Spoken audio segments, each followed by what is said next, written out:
Info Media reacts. All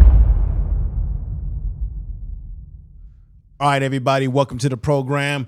Let's get into this right now. I want to talk about Eric Dickerson. He really exposed in a podcast, all the smoke podcasts. He really expressed some of the ills of the NFL. He said that the ills in the NFL almost makes him hate the NFL because the NFL engages in racial bias, particularly when these players retire from the game. We assume because black players in the NFL, some of them make millions of dollars, sign big contracts, that, oh, they couldn't be racist because they're giving all this money. But what you don't see is when these guys retire, how horrible their medical situation is. Remember, a lot of these guys are coming down with brain injuries from concussions from playing, and the NFL leaves a lot of these players for debt, okay? Particularly the black players. And you're going to hear my man Eric Dickerson talk about how the NFL engages in something called race norming. And we're going to let him talk about it, but I'm going to give you some breakdown about what that is. There he is in the uniform in his days. Now, this man, again, is a Hall of Fame football player, running back. He's in the Hall of Fame, played with the Rams, played with the Colts, played back in the 80s and 90s. And I like the fact that Eric Dickerson has been speaking his mind of late about the NFL. He already talked about how he believes that the NFL doesn't really like Deion Sanders, and that also played a role in a way they sort of marginalized and did what they did to Shador being drafted in the 5th round, 144. Okay, so we have to understand that there is a level of racism when it comes to the race norming that they've done in the NFL. And let the man tell you about this himself. This is explosive. And let's go. The January 2022 interview with the New York Times, you discussed possibly suffering from CTE. Where are you at with that? Is that something that's... Oh, yeah, man, of course. I mean, I'm not the same guy I was when even after I retired, you don't know. I mean, like right now I got onsets of Parkinson's. I got to take a medication for Parkinson's. I'm gonna tell you this, the sad thing about this whole deal is that with the NFL, and look, I just love playing football. And the NFL makes you hate the NFL, the way they treat the players, especially black players. Like, you hear that? It's the black players that are treated poorly by the NFL. So don't be fooled by the money that they make. Let's continue. So you probably you ever heard of race norming? Yeah, is that, they said that... They race norm the black players, race norm us. Break that down though, because I remember reading about that. So what they'll say is, okay, you take the black player and the white player. The white player was already smart. The black player was not smart already. So if he comes down, the white player should get paid, but the black player shouldn't get, because he was already dumb, basically. He was already kind of dumb. So. And this has been going on for years when it comes particularly for the position of quarterback. Remember, there was a time in the NFL where they didn't think that black men could play quarterback because they associated being quarterback with leadership and intelligence, cognitive intelligence, and they didn't see that black men were that intelligent. That's exactly how the NFL used to see black players playing the position of quarterback.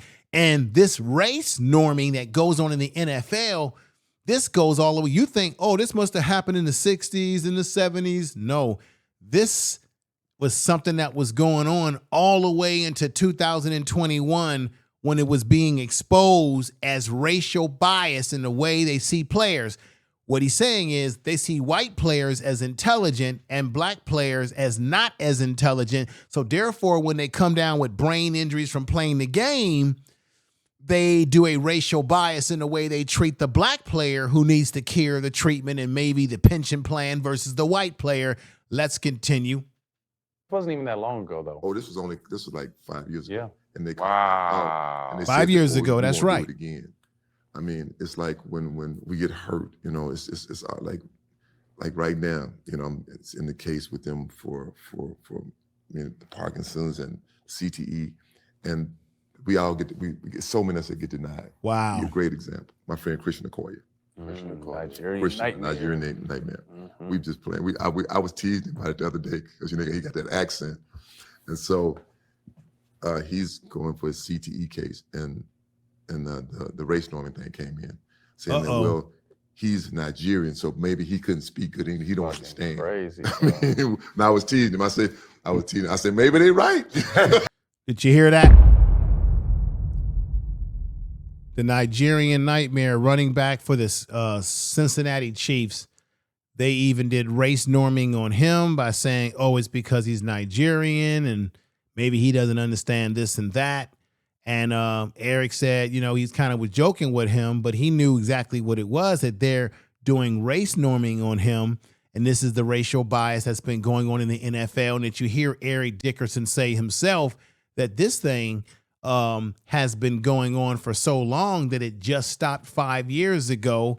That was in 2021. Wait till I show you an article that you can look up for yourself and do further research. And I've got some other research about this that I'm going to bring up in the conclusion of this podcast. This is crazy. Let's get back to this reaction. but man, that's just some of the stuff, man. It's a great game, but it's the way they treat the black players, man. It's horrible. I just got to say it, man. It's a bad look, and not everybody, but it's just a bad look. It really is. I mean, to this day, to think that's still obviously we see what the world is going through, but to see that kind of thinking in that thought in 2020 and beyond is insane. Let me ask you a question. Let me ask you this question. Can I ask the question? Yeah. I don't think it's insane, everybody, that this is still going on, because racism hasn't gone away. People's stereotypes about different ethnic groups and different people has not been gone away. The current dude in the White House has shown you that he has racial bias as well. People have these racial biases, how they see different people. And when it comes to black people that play sports, I'm going to say again, they only would let black players play certain positions because they feel that black players have the more athletic physical skills, but we lack the intelligence skills. This has been going on in the NFL for so long that we think in the year 2025, in the 21st century, that this should all be gone. Realistically, you would think that we would be rid of this sort of racial bias, but no, it's still with us. Let's continue. Yes. Okay. Y'all have health care. Yeah. Yes. Have For health life. For life. For life. It comes to Family health care. Family too. Family and Kids kids to too. 25. It caps at our kids. And at y'all got a good pension. and Everything. Yes. Okay. Let me just give you an example. So that's the NBA versus the NFL Okay, pension. Deacon Jones passed away about 10 years ago, something like that. So I went to see Deacon way before he was in the hospital, before he was sick. And me and him talked. He said, "What's your pension?" I said, "Man, I don't know." I said, "It could probably be what, $1,500 a month." He said, "You know what I get, Eric? I played 15 years. I get $250 a month. That's what I get. $250. He said, "I take it so they can have." What? We have no health care. Like players like me, I pay for my own health care. Ladies and gentlemen, did you hear what Eric Dickerson was saying? That actually in the NFL, when these guys in their career, they get health care for about 5 years. You hear what I'm saying? They get about a 5-year health care plan. The NFL has a better union. The players, I think, have a lot more leverage than the players in the NFL. I think the players in the NBA, they get a lifetime health care benefit.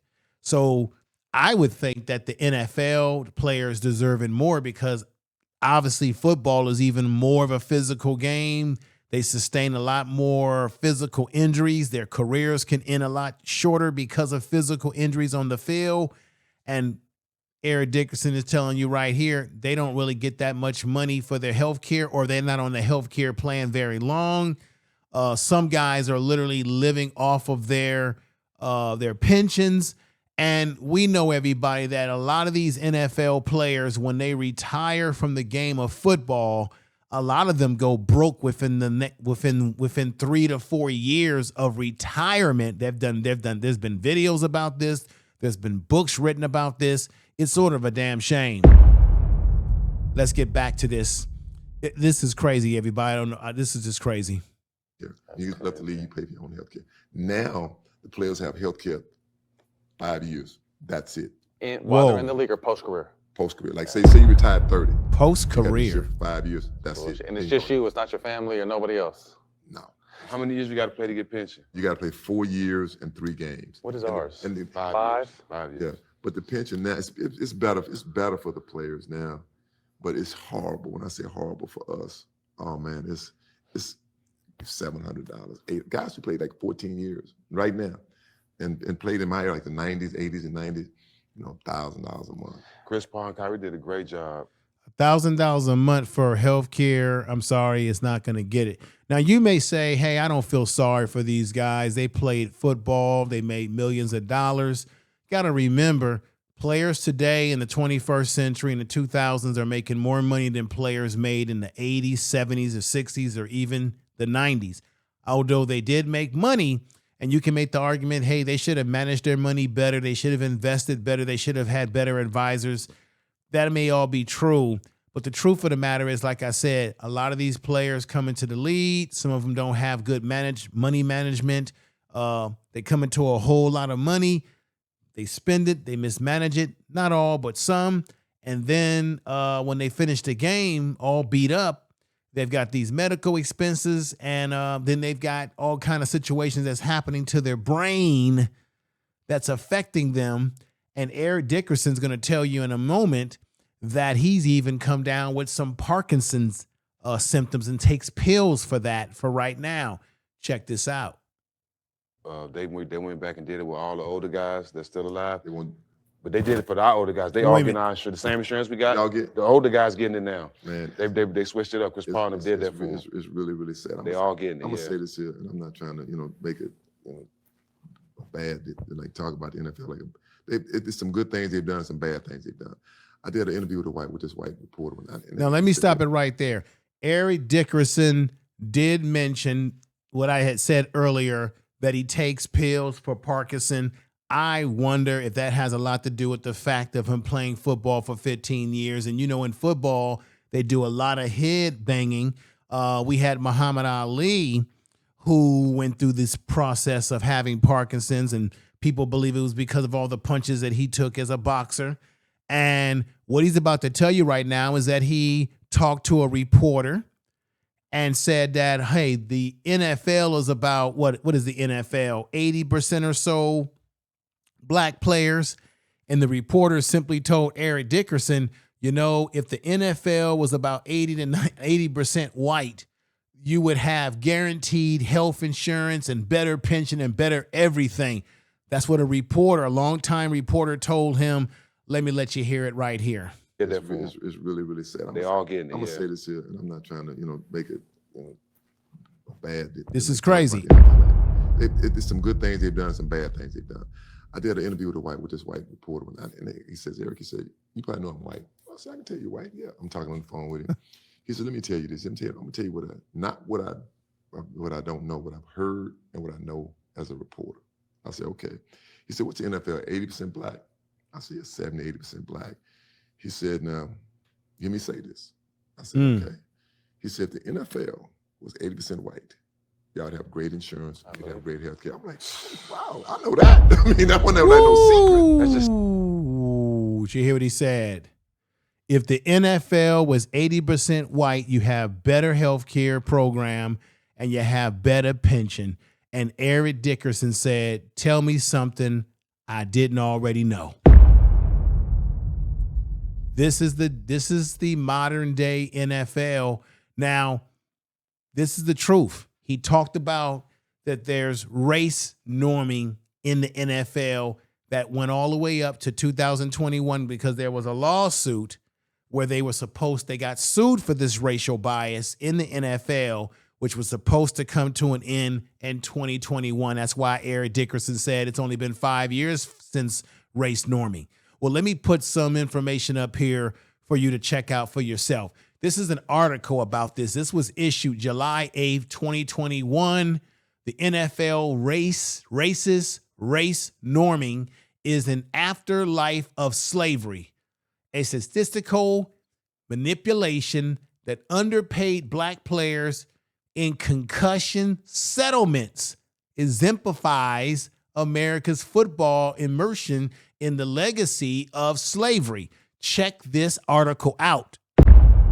Now, let me give you some little source material issue here. Race norming in the NFL was a controversial practice that assumed that black players started with a lower cognitive ability, making it harder for them to qualify for concussion settlement.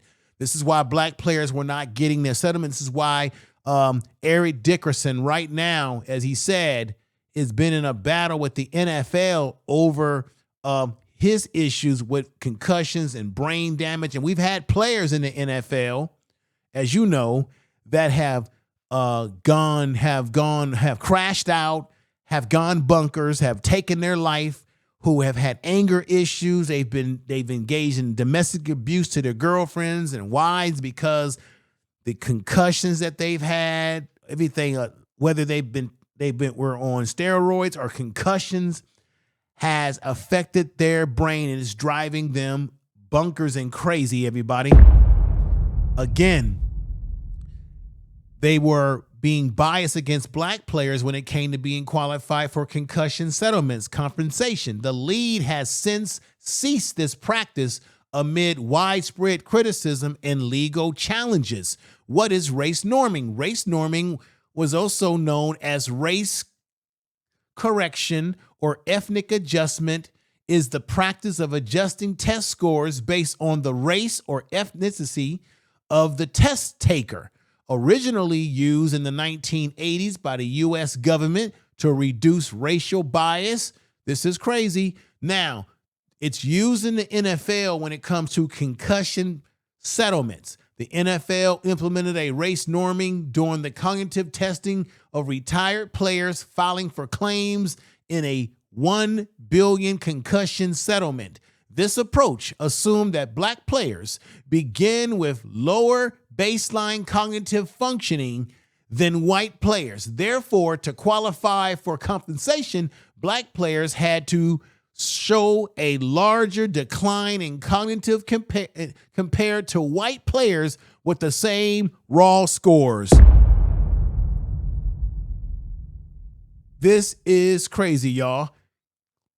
Criticism and controversy. The practice was widely condemned as discriminatory and racial bias. This is the shame. This is your NFL. And this didn't happen this wasn't something that just happened in the 1960s and 70s or the early 80s.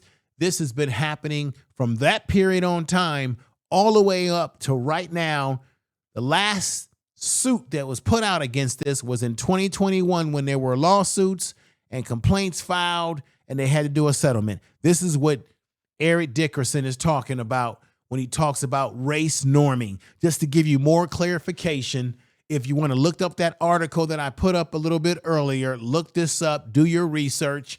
This is the NFL, not your father's. This is today's NFL. The things that they were doing that they just got rid of with their racial bias just 5 years ago. And so when you look at the NFL and all the players that are playing in the NFL and you say, well, they're not being racist because they're putting money in these guys' pocket, you forget to think about critically how the players are treated by the NFL when they no longer can run that ball, throw that ball, when they're no longer physically viable to the franchise, when they no longer can make money off of them because they got a broken leg or they can't run as fast as they used to do. You know how the NFL works. If you can't play anymore, they waive you, they cut you, the whole 9 yards. Well, it's even worse when you're near retirement and you got all these physical problems. The NFL don't give a you-know-what, allegedly, about its players when they retire. And you heard it from Eric Dickerson himself, everybody. I want to thank you for listening to Info Media Reacts. Y'all take care, have a good one, and we'll be back for more reactions. Thank you.